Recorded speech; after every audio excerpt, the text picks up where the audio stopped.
How goes the family? Welcome back to Larry's Anything Goes. Hopefully you guys are having a great day. Today's subject matter I'm going to be talking about is near and dear to my heart like a lot. And it's basically talking about the first black-owned delivery service, which is actually making waves in the Philadelphia, Pennsylvania area. Came across this topic a couple weeks ago. I've been itching to talk about it, so here I am. Okay, and I think it's awesome that these two young men, what they're doing. It's David and Aaron Cabello, and they're definitely changing the way Philadelphians support Black-owned businesses, African-American businesses, and I think this is great, and they should continuously be commended. They've been all over the media, and I think it's a great thing because it's showing great positive images of young guys, especially young black men, doing great things in a city that's hard to make waves in, put it like that. Because you've got sort of the old guard in a lot of major cities throughout the United States that aren't really big to susceptible to change. So change is good, because you evolve, you disappear. So I think this is a great thing all at the same time. But these two young men, they've had the pleasure of creating the first black-owned delivery service in the Philadelphia metropolitan area.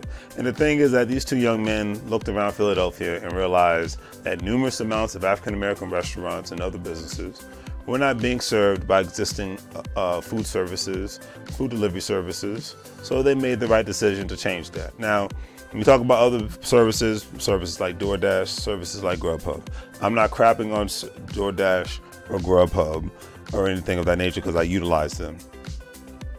But I would imagine that a lot of small businesses that aren't in the top 5 of restaurant organizations really don't get utilized by those services. I think you have to meet a certain criteria to even partner with services like DoorDash and Grubhub. Great example, when I go into my DoorDash app, it's a rarity I ever see.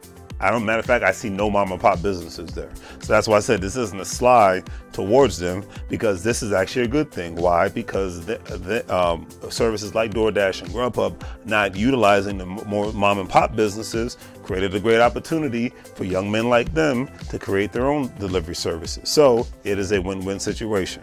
That's why I said this isn't a negative slide. Like when one area isn't being fulfilled, somebody has to step up to the plate and try to fulfill it.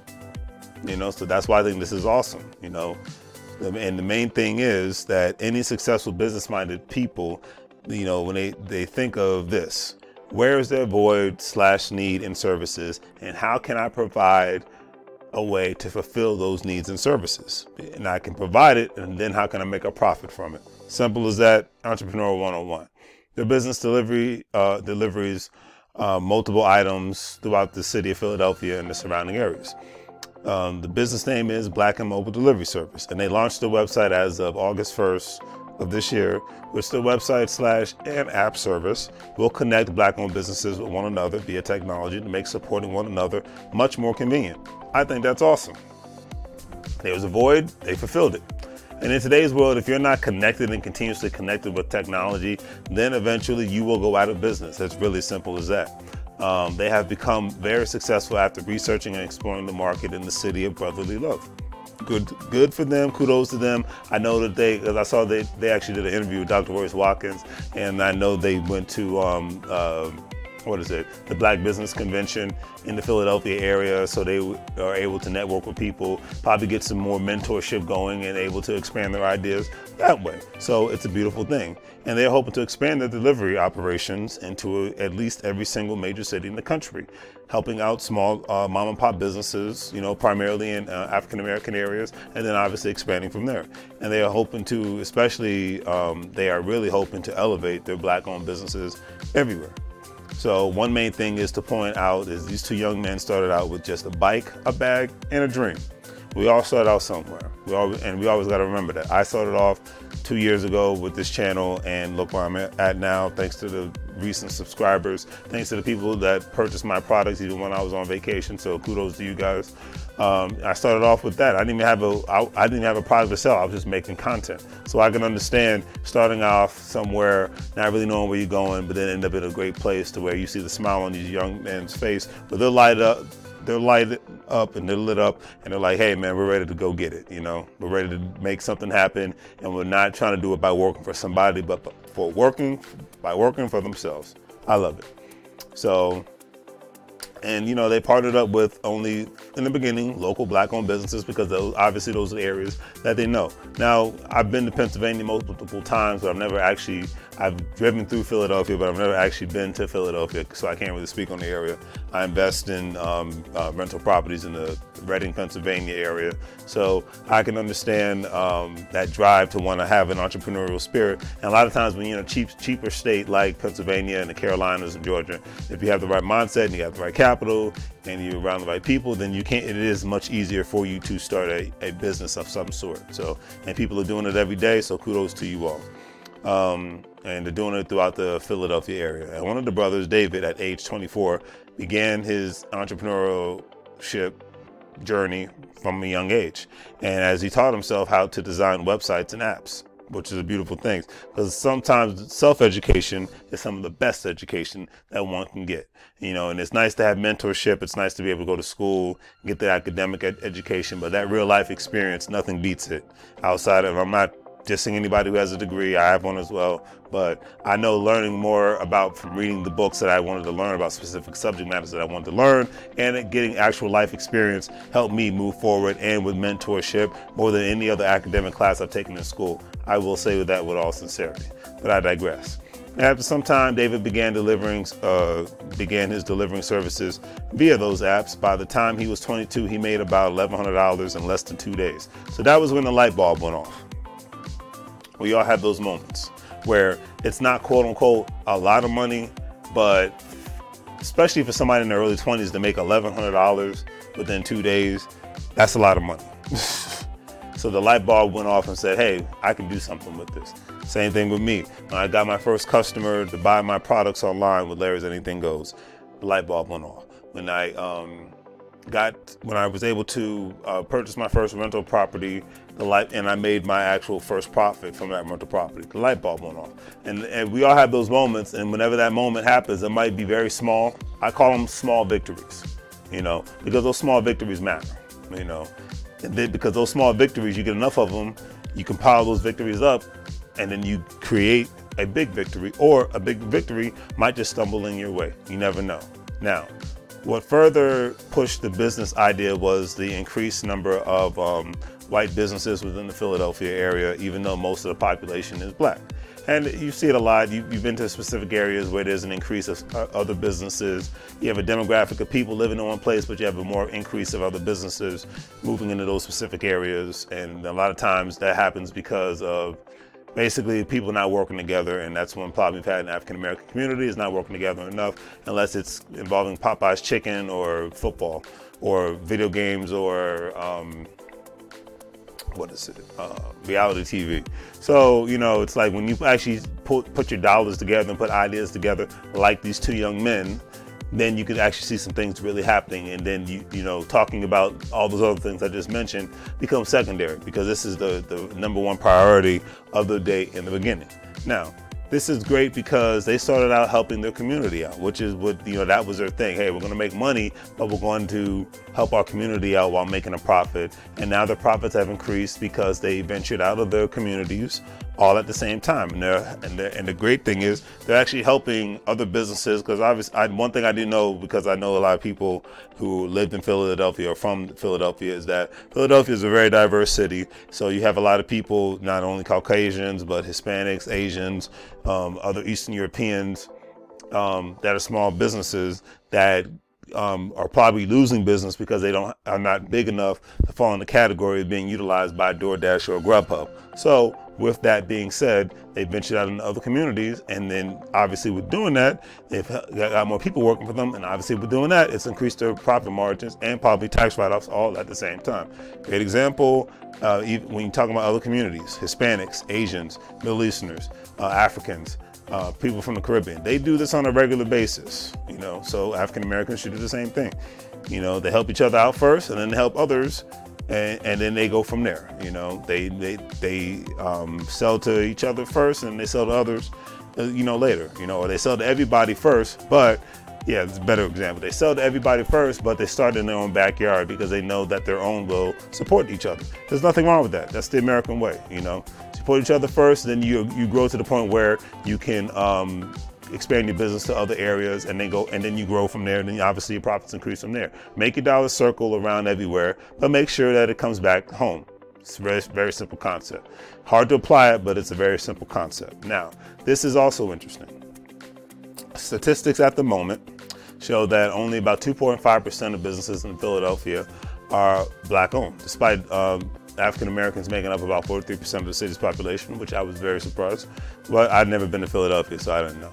Meanwhile, Caucasian people, only about 34% of the city's population. Philadelphia, they own about 76% of businesses in the city.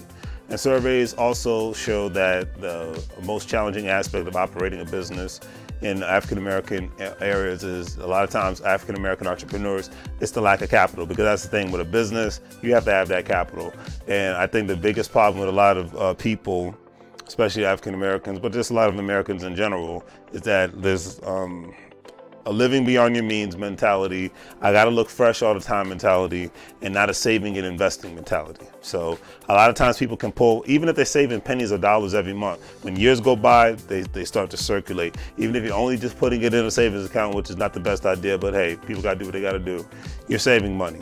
And so a lot of times when you have the right amount of money, you have the right account, capital, and you just have the right amount of people around you. Because that's what, if the Hispanic community hasn't taught us anything, is that they could have the lowest paying job, but they might have 15 people working together and say, hey, we're going to build this, and then we're going to extract resources from that, and then we're going to build something else. And it's like flipping a house and flipping houses. It's like, hey, I buy this house, I'll flip it, I make a profit, buy another house, do it again. If I want to flip that house, or I'm gonna keep it for rental property, I take a second mortgage out on the house, or have a HELOC, home equity loan on the house, and I use that money to buy more properties. So it's the same concept, And I think that's just one thing that's lacking a lot of times, because that lack of unity, if you don't have the right people to get together outside of going to a football game or talk about something that happened 20 years ago, or reality TV and video games, that's kind of hard to really, progress as a group. But that's just neither here or there. Now, back to the story at hand. So that's what makes it interesting, because these two didn't let that stop them.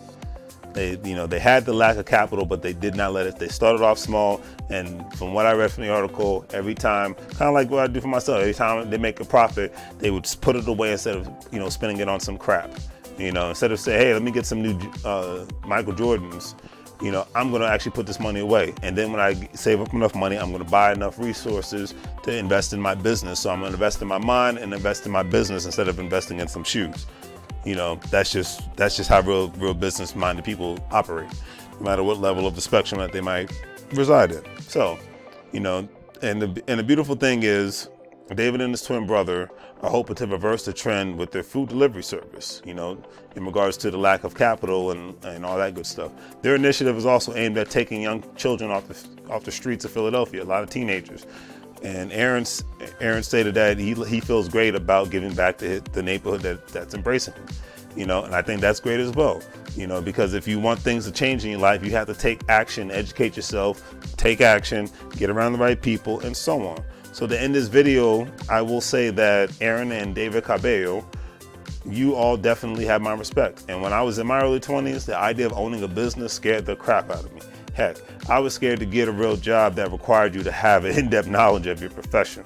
So you guys definitely get my respect. The fact that these two are not chasing women, they're not glued to the TV, watching reality TV, sports, playing video games, binging on social media, means that you all get a lot of credit from me. Also, the fact that you two are giving back to your community means a lot as well. I say this because you have so many people creating their own businesses, but they refuse to give back to their community. They make all this money, especially if they go in the entertainment business, and they just forget about where they come from. They think just giving out turkeys once a year is good enough, and it's not. You give back because who you are, where you came from, is who made you who you are, whether you want to admit it or not.